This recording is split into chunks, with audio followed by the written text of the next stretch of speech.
मैं हूं अदील इम्तियाज़। आज से मैं अपना फॉर्मेट में 2 चेंजेस ला रहा हूं। मैं अपनी वीडियोस को बेहतर बनाना चाहता हूं, इसलिए मैं आपसे 2 सवाल पूछूंगा।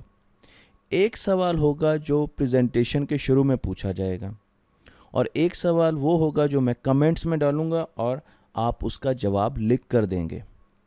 तो चलते हैं अपने पहले सवाल की तरफ। मैंने लोगों से पूछा कि सबसे बड़ा मैग्नेट कहाँ पे मौजूद है और मुझे बड़े इंटरेस्टिंग जवाब मिले। लोगों ने कहा अमेरिका में, कुछ ने कहा यूरोप में।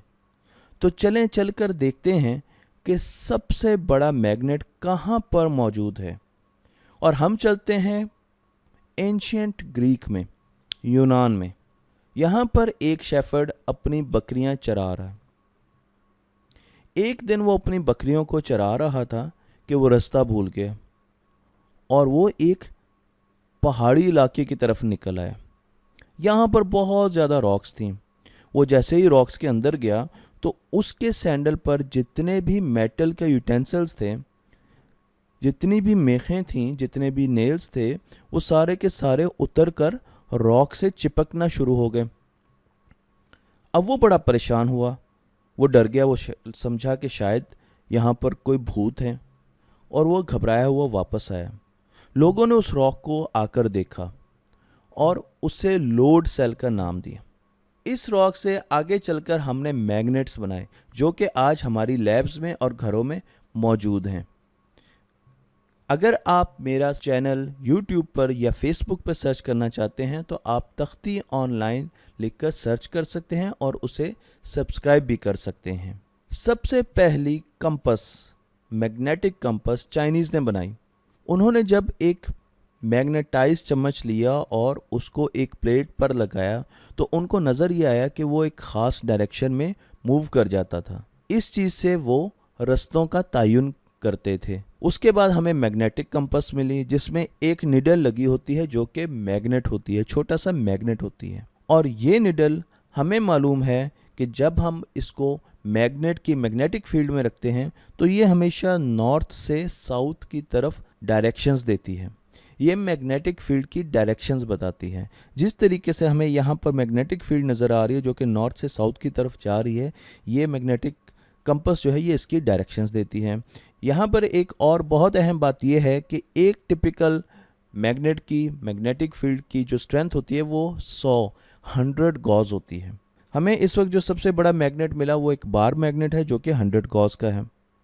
विलियम गिलबर्ट ने एक एक्सपेरिमेंट किया और उन्होंने एक गिलास में एक निडल को रखा।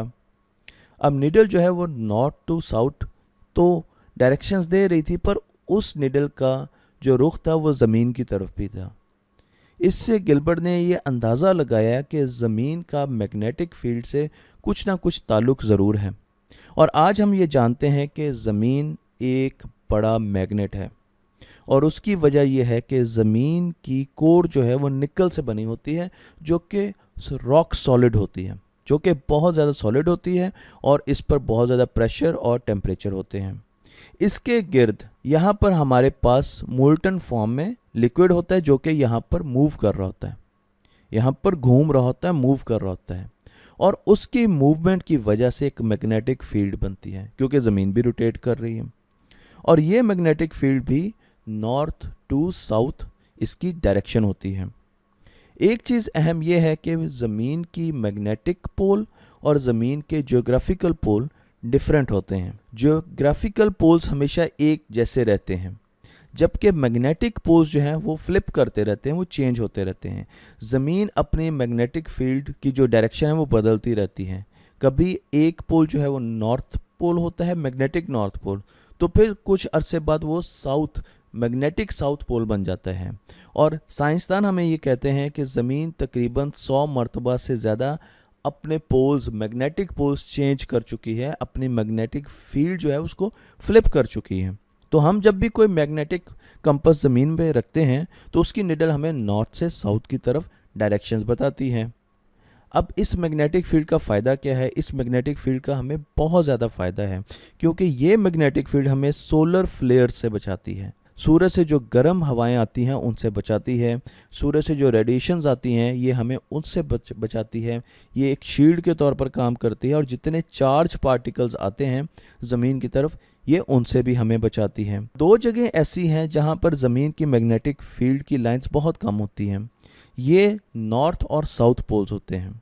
तो यहाँ पर जो सोलर विंड्स होती हैं वो आती हैं और जब वो यहाँ पर आती हैं तो यहाँ पर वो प्लाज्मा बनाती हैं और प्लाज्मा बनाने की वजह से यहाँ पर हमें बहुत सारे कलर्स नज़र आते हैं। ये कलर्स आप देखें तो अगर आप नॉर्थ पोल और साउथ पोल जाएं तो वहाँ पर आपको आसमान पर बहुत सारे कलर्स नज़र आएंगे। ये प्लाज्मा और आयंस की वजह से होते हैं। टूरिस्ट इनको बहुत ज़्यादा देखने के लिए जाते हैं और इनको हम अरोरा कहते हैं। अरोरा लाइट्स जो है इनका नाम होता है।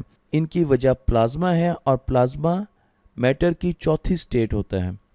हमें मालूम है कि सॉलिड में एटम्स हैं वो टाइटली बाउंड होते हैं, लिक्विड में लूजली बाउंड होते हैं, गैस में वो फ्री होते हैं, जबकि प्लाज्मा जो है वो आयन से मिलकर बनता है। वो आयन से मिलकर बनता है और इसमें हम सूरज पर देखें तो हमें प्लाज्मा नज़र आएगा, बिजली देखें, थंडरस्टॉर्म देखें तो हमें प्लाज्मा नज़र आएगा। प्लाज्मा ज़मीन और यूनिवर्स में बहुत जगह मौजूद है। मैं आपको पहले ही बता चुका हूँ कि ज़मीन जो है वो अपनी मैग्नेटिक पोल्स जो है उसको शिफ्ट करती है, स्विच करती है, जबकि जियोग्राफिकल पोल्स ज़मीन के वैसे ही रहते हैं। पर ये चीज़ हमें मालूम कैसे हुई? कैसे साइंसदानों को एविडेंस मिला कि ज़मीन अपने पोल्स चेंज करती है? जो एविडेंस आया वो रॉक्स से आया। रॉक्स की जब मैग्नेटिक फील्ड्स देखी गई तो पता चला कि कुछ रॉक्स की मैग्नेटिक फील्ड जो है उनकी डायरेक्शन एक तरफ है, जबकि कुछ रॉक्स जो है उनकी मैग्नेटिक फील्ड की डायरेक्शन दूसरी तरफ है। अब ये कैसे हो सकता है? तो साइंसदानों ने इससे अंदाज़ा लगाया। अगर आप यहाँ पर देखें तो आपको रॉक्स के डिफरेंट बेड्स नज़र आ रहे हैं और कुछ की पोलैरिटी इस तरफ है तो कुछ की पोलैरिटी इस तरफ है। साइंसदानों ने इससे ये अंदाज़ा लगाया कि ज़मीन मैग्नेटिक फील्ड्स जो है वो चेंज करती रहती हैं। कुछ रॉक्स जो है वो अडेप्टिव होती हैं, उनके साथ मैग्नेटिक फील्ड चेंज कर लेती हैं, और कुछ रॉक्स जो हैं वो अपनी पुरानी मैग्नेटिक फील्ड को बरकरार रखती हैं। अगर ज़मीन के मैग्नेटिक फील्ड ना होती, क्योंकि इस वक्त जो सबसे बड़ा मैग्नेट हमने ढूंढा है वो हमारी ज़मीन है, तो अगर ज़मीन की मैग्नेटिक फील्ड ना होती तो जो सोलर विंड्स हैं, जो बहुत ज़्यादा गर्म है सूरज की हवाएं, वो हमारे सैटेलाइट सिस्टम्स को तबाह कर देती, उनको फ्राई कर देती, उनको आग लगा देती, वो इतने ज़्यादा हीटअप हो जाते हैं। इसी तरीके से ज़मीन पर इलेक्ट्रॉनिक्स, स्पेशली पावर ग्रिड्स जो हैं वो काम करना छोड़ जाते हैं और बिल्कुल ज़मीन पर ब्लैकआउट हो जाता है और हमें तरह तरह की स्किन की एलर्जीज़ होती और स्किन की बहुत सारी बीमारियां होती। तो मैग्नेटिक फील्ड जो है वो एक नेमत है। तो क्या मैग्नेटिक फील्ड और भी प्लैनेट्स की है? जी हाँ, मरकरी की वीक मैग्नेटिक फील्ड होती है। क्योंकि ये बहुत वीक है इसलिए यहाँ पर किसी किस्म की लाइफ एग्जिस्ट नहीं करती। इसी तरीके से वीनस है, उसकी मैग्नेटिक फील्ड नहीं होती, और चाँद जो है इसकी मैग्नेटिक फील्ड जो है वो भी मौजूद नहीं है। तो हमें यहाँ पर ही पता चला कि कुछ ऐसे प्लैनेट्स भी होते हैं जिनकी मैग्नेटिक फील्ड नहीं होती और कुछ की बहुत वीक होती है, जैसे कि मार्स की मैग्नेटिक फील्ड भी बहुत ज़्यादा वीक होती है, और अगर यहाँ पर हमने ज़िंदगी बसानी है तो इसकी मैग्नेटिक फील्ड जो है वो बहुत ज़्यादा बड़ी होनी चाहिए। इसी तरीके से जुपिटर की तरफ आएँ। जुपिटर की मैग्नेटिक फील्ड जो है वो आपको नज़र आ रही है, ये ज़मीन की मैग्नेटिक फील्ड से 10 गुना बड़ी है। और यहाँ पर आप देखें तो जुपिटर जो है उसकी मैग्नेटिक लाइंस जो है यहाँ पर आपको नज़र आ रही हैं। ज़मीन की मैग्नेटिक फील्ड जो है उसकी स्ट्रेंथ वो 0.5 गॉज है, जबकि मैंने आपको ये बताया था कि एक बार मैग्नेट की जो मैग्नेटिक फील्ड की स्ट्रेंथ है वो 100 गॉज होती है, 100 गॉज होती है। ज़मीन की 0.5 गॉज, और जो सूरज है उसकी 1 गॉज होती है। तो यहाँ पर आपको मैंने एक सूरज का मॉडल दिखाया है। अगर आप देखें तो यहाँ पर मैग्नेटिक फील्ड जो है वो पिंक कलर की यहाँ से उनकी लाइंस निकल रही हैं, और वो ग्रीन कलर की लाइंस जो हैं वो सूरज के अंदर दाखिल हो रही हैं।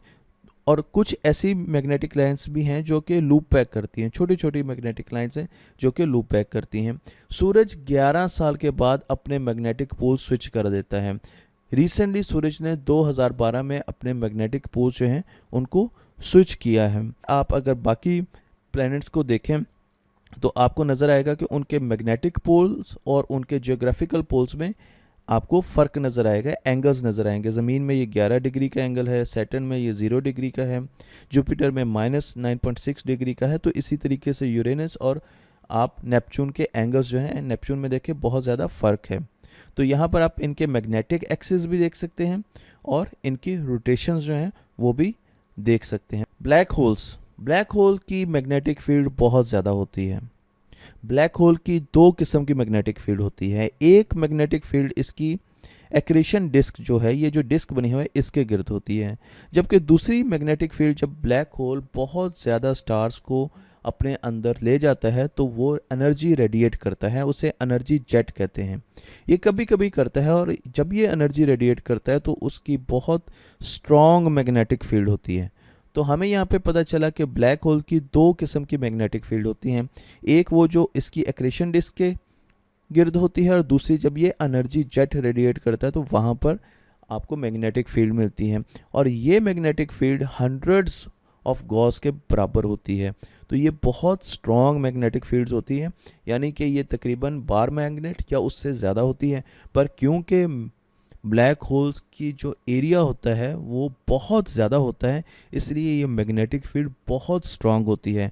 बार मैग्नेट बहुत छोटा होता है, इसलिए उसकी मैग्नेटिक फील्ड बहुत छोटी होती है। तो हमें यहाँ पर सबसे बड़े जो मैग्नेट्स अभी तक नज़र आए वो ब्लैक होल्स हैं, जो कि हर गैलेक्सी के सेंटर पर मौजूद होते हैं और इनकी जो मैग्नेटिक फील्ड है वो बहुत ज़्यादा स्ट्रॉन्ग होती है। जब ब्लैक होल्स बनते हैं हमें पता है कि सूरज जो है वो बड़े होते हैं आहिस्ता आहिस्ता, और जब उनकी ग्रेविटी जो है वो बहुत ज़्यादा स्ट्रॉन्ग हो जाती है तो वो एक्सप्लोड करते हैं, और जब वो एक्सप्लोड करते हैं जिसे हम सुपरनोवा कहते हैं, तो वहाँ से हमें न्यूट्रॉन स्टार्स मिलते हैं। न्यूट्रॉन स्टार्स बहुत छोटे स्टार्स होते हैं जिनमें बहुत ज़्यादा मैस होता है। यानी आप इमेजिन करें कि अगर एक 20 किलोमीटर बड़ा स्टार जिसका मैस सूरज से 3 गुना ज़्यादा हो, उसकी कितनी ज़्यादा डेंसिटी होगी। ये एक न्यूट्रॉन स्टार हो सकता है और इसकी मैग्नेटिक फील्ड बहुत ज़्यादा होती है। इसकी मैग्नेटिक फील्ड 1 ट्रिलियन गॉस होती है।